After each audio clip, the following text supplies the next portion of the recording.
Steelers Nation, take a deep breath, because what came out of that film room after Week 11 wasn't just a game review, it was a revelation that shook everything inside the organization. When the analysts break down every detail, every pressure, every adjustment, every mistake, the truth shows up with no filter. And that's when we understand why the team is standing at such a decisive moment in the season, and why the next move could change absolutely everything. Go ahead and smash that like button. If you live Steelers football every single day like I do, tell me in the comments, how long have you been bleeding black and gold? You've already seen the reports, a small fracture in his left wrist, confirmed by x-rays right there in the stadium after the Bengals game. And yet Rodgers is pushing to play against Chicago. Not quietly, not cautiously, aggressively. He's telling people around him that he doesn't want to miss a single snap, even though this is the second injury he's playing through in just a few weeks. First the jammed finger before the Colts game, now this. And the crazy part? It is possible for him to play. It's his non-throwing wrist. If he can take snaps under center and handle the ball cleanly, the door is open. But just because the door is open doesn't mean he should walk through it. Because watching the film back, you see how limited he has become, and how long he held the ball against Cincinnati. His average time to throw? 3.49 seconds, an eternity in NFL timing. His accuracy numbers, which were elite before that finger injury, have plummeted. His EPA, success rate, yards per attempt, everything that defined a sharp, in-control quarterback has dropped off a cliff since that warm-up mishap.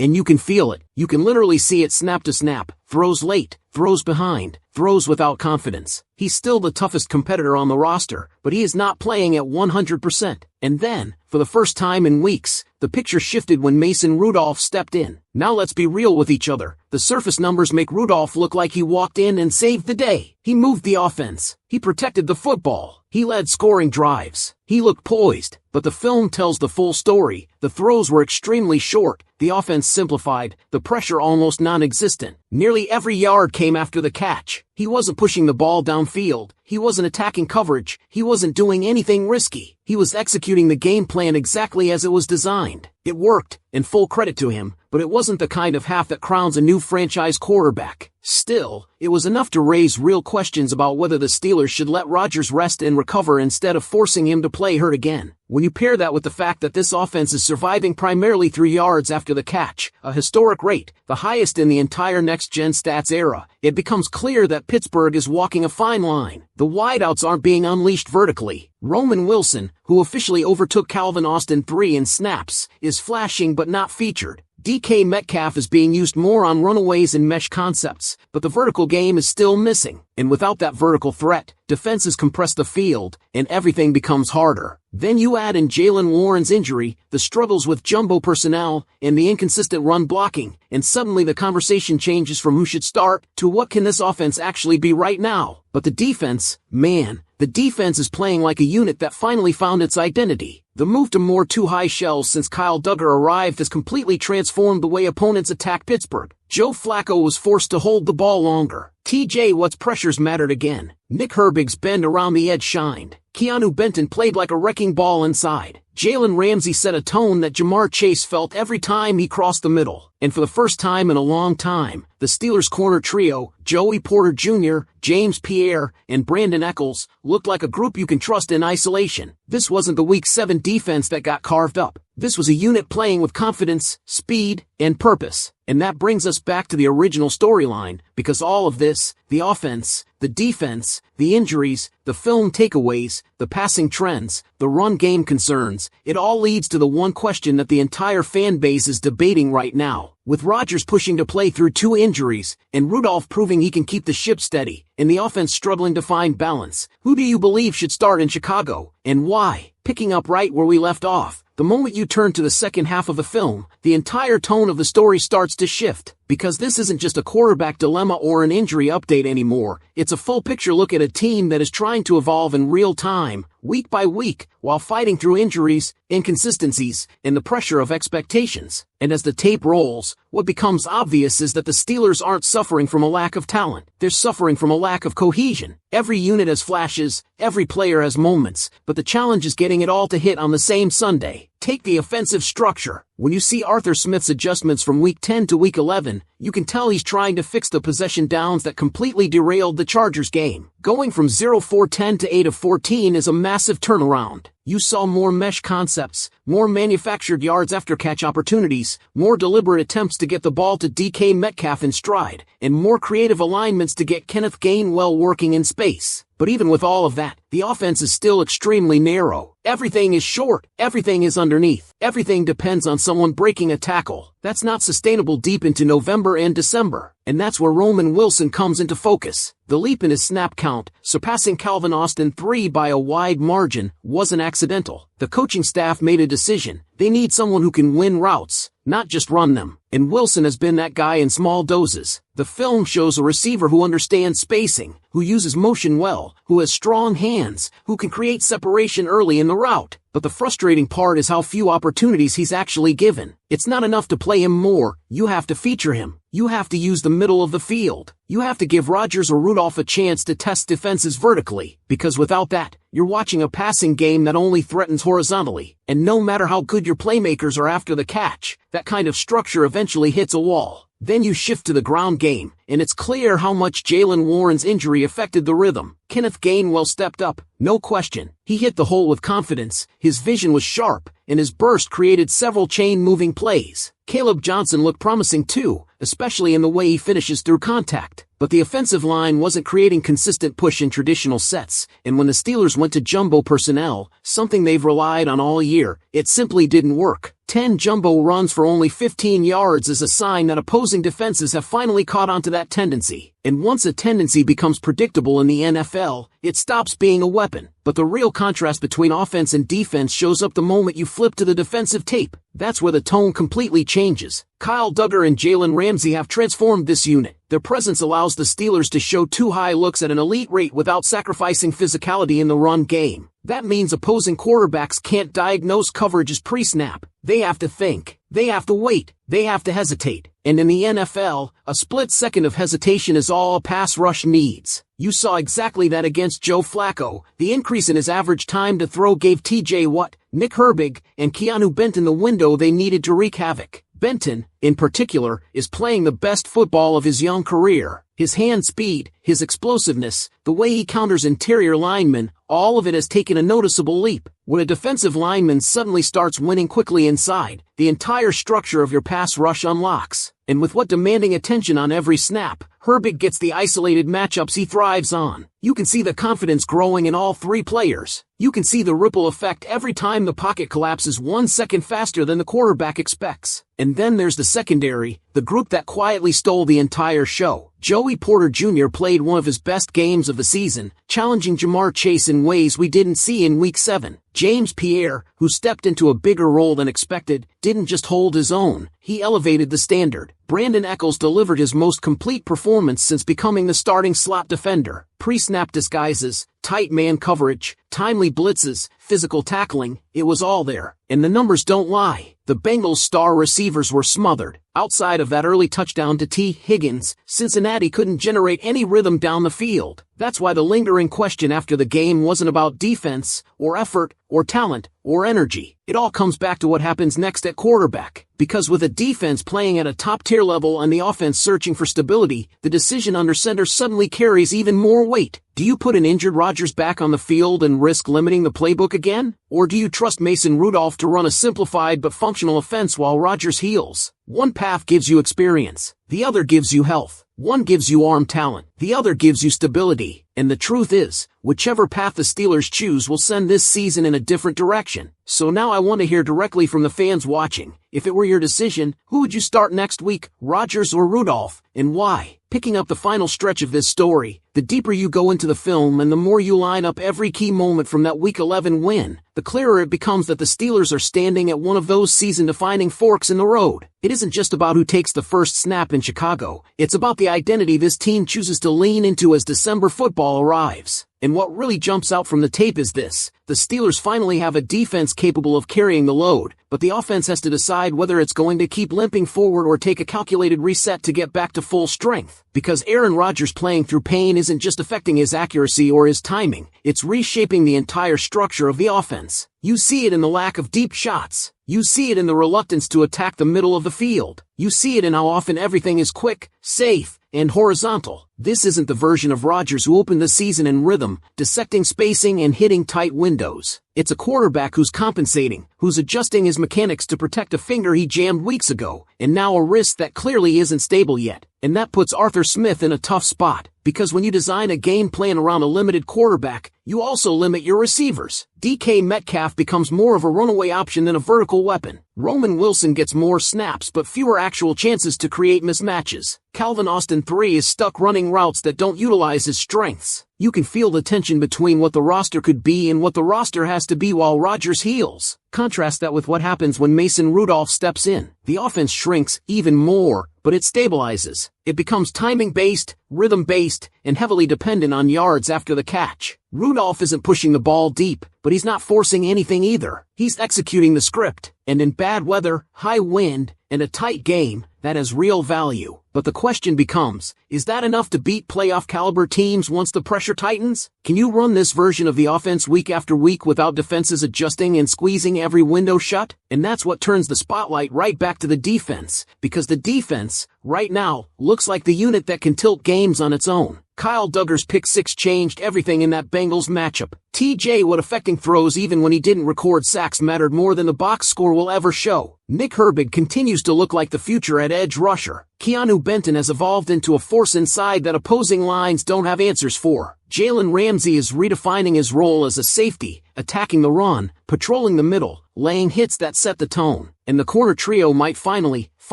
be something Steelers fans can trust in big moments. This defense is playing with confidence, versatility, and discipline. They can disguise. They can rotate late. They can bait quarterbacks into bad decisions. They can rush with four and still collapse pockets. And that gives Pittsburgh something they haven't had consistently since the height of the Killer Bee era, a defensive identity that wins weeks on its own. Which circles back to the real heart of this story. What is the smarter long-term play? Do you risk Rodgers worsening 2 injuries just to get him back on the field for a game he wants badly, even if he isn't fully functional? Or do you buy him the time he needs to heal so that when he returns, he's the quarterback from September and early October, the one who looked efficient, accurate, and in complete command of the offense? Because this team has the defense to stay afloat. This team has the supporting cast to run the ball, protect the ball, and let the defense dominate the tempo. And more than that, the team has a backup quarterback who can manage games without losing them. Rodgers doesn't need to rush back. He doesn't need to force it. And if the coaching staff makes the right decision instead of the emotional one, it could be the difference between limping into December or arriving at full power. So now I'll leave you with this as we close out the full breakdown. Given everything we've seen on tape, knowing the injuries, knowing the structure of the offense, knowing how well the defense is playing, what's the wiser move for the Steelers right now? Bring Rodgers back immediately, or let Rudolph run the show until Rodgers is truly ready? Continuing from where we left off, the film makes something else painfully clear. The conversation around Rodgers versus Rudolph isn't just a debate about production, it's a debate about philosophy. What kind of team do the Steelers want to be right now? A team that leans on experience even when that experience is physically compromised? Or a team that bets on function over reputation, even if that means scaling the offense down for a few weeks? Because when you rewind that Bengals game and slow down each snap,